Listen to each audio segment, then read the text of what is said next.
just finished a really interesting book and I wanted to talk about it. It's called Stranger in the Woods, and it's about a guy that uh, at the age of 20 walked into the boonies, into the backwoods of Maine, and stayed there and lived by himself for 27 years. He never once lit a fire because he didn't want to give away his location. He didn't build anything. He didn't build a hut or anything. He lived in a tent and under tarps, and he basically lived by stealing. He there was houses around there, and there was like a big camp that had a bunch of cabins on it that people would come there and stay sometimes in the summer, and it had kind of a central kitchen area and that had a big walk-in refrigerator and stuff like that, and a big kitchen where people could cook together. And he would break into these places. He knew something about jimmying locks and getting into places. And he would take food and sometimes boots, pants, propane, things like that. And he did this about 40 times a year. He would go out at night, and he'd go out and he'd sneak in and he'd steal some stuff, fill up a backpack with stuff, and then go back to his camp. And this is how he survived for 27 years. And in 27 years, he never spoke to anybody except for once. He never spoke out loud to himself either. So he only uttered one word in 27 years, and that was while he was on a hike. And another hike, he accidentally ran into another hiker going in the opposite direction. And as they passed each other, he said, "Hi." And the other person said, "Hi." And that's the only word he uttered in 27 years. And the story is really interesting because it's not written by the guy. His name is Chris Knight. Is written by a journalist who heard about his story once he was arrested. Like somebody was there was a sheriff that was dead set on catching this guy. I mean, he was a legend in the area because nobody had ever caught him, and they didn't know who he was or what he was doing. They just knew that strange items were missing, like a house would be broken into, and they'd only steal. Whoever it was would only have stolen some hamburger meat and a jacket and two books, and they would have, whoever it was, left all the valuables there, all the money, jewels, TVs, whatever. It was all ignored. And so there was this legend, that rumors going around that there was like a hermit out there somewhere. And anyway, but there was one sheriff that was really dead set on catching this guy, and so he set up all these little hidden cameras and little motion sensors and stuff like that, and finally he caught him, and they had to charge him with 1,000 felonies because it's breaking and entering times 40 times 27 years. 40 times a year is what he guessed. He went out and did these kind of night raids or whatever, and so they had to charge him for 1,000 felonies.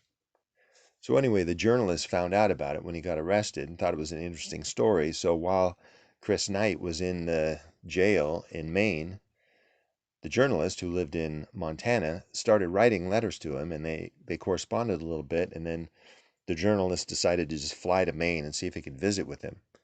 And he did, and he was able to, visit through one of those like plexiglass things with the each person is on a phone talking to each other while they can look at each other. And he said that, the whole time he was talking to Chris Knight the first time, and most of the times after that, but this first time it was all a surprise.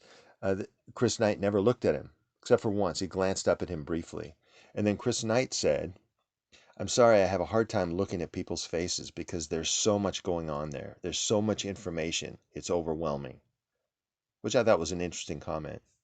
Another thing that was interesting, one thing that I liked about the book is the author really did his homework. There's a lot of really interesting tidbits about solitude and about the things that people have gone through during periods of solitude, whether it was enforced solitude like solitary confinement or sometimes voluntary solitude like meditators and monks and that kind of thing.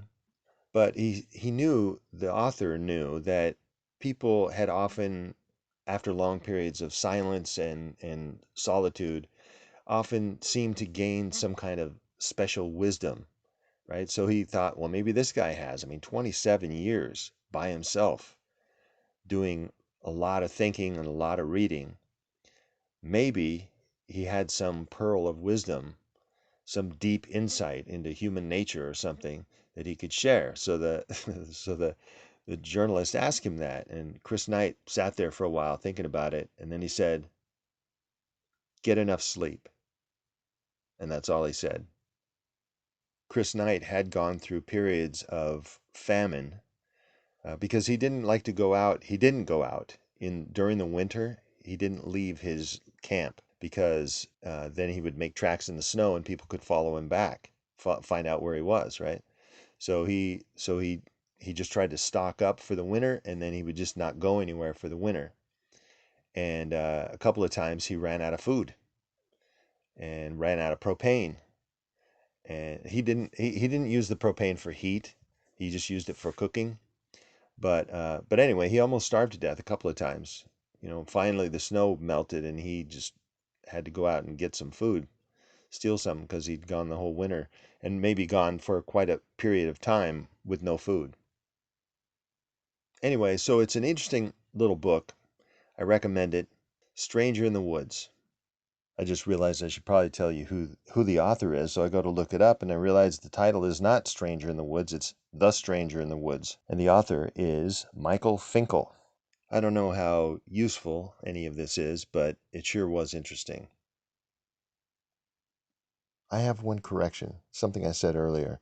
I said that it was a sheriff that caught him, but it wasn't a sheriff, it was a game warden and a former U.S. Marine. If you have any comments for me or questions, you can write me at adamcon@usa.com, and I invite you to subscribe to my blog at adamleecon.com. This Atom Bomb podcast episode is sponsored by Anchor, a podcast platform, the one I'm using to make this podcast. It's super easy to use and allows you to easily create your own podcast.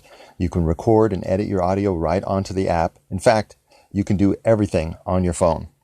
Anchor also makes it easy to monetize your podcast and get wide distribution. Anchor automatically makes your podcast available on Apple Podcasts, Spotify, Google Podcasts, and more.